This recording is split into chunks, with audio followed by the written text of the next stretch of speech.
તમારા ઘરની પાણીની ટાંકી છેલ્લે ક્યારે સાફ કરી હતી?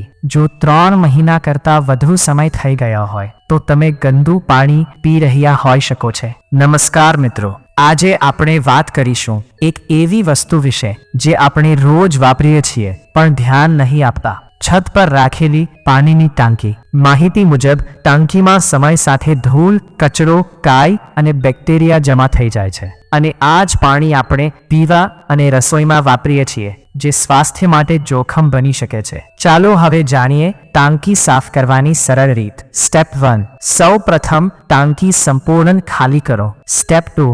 અંદર બ્રશ અથવા કપડાથી સારી રીતે ઘસીને ગંદકી દૂર કરો. સ્ટેપ 3. હળવું સફાઈ દ્રાવણ અથવા બ્લીચિંગ પાવડર વાપરી શકો છો. સ્ટેપ 6. પછી 2 થી 3 વાર શુદ્ધ પાણીથી ધોઈ લો. છેલ્લે ટાંકીનું ઢાંકણ હંમેશા બંધ રાખો.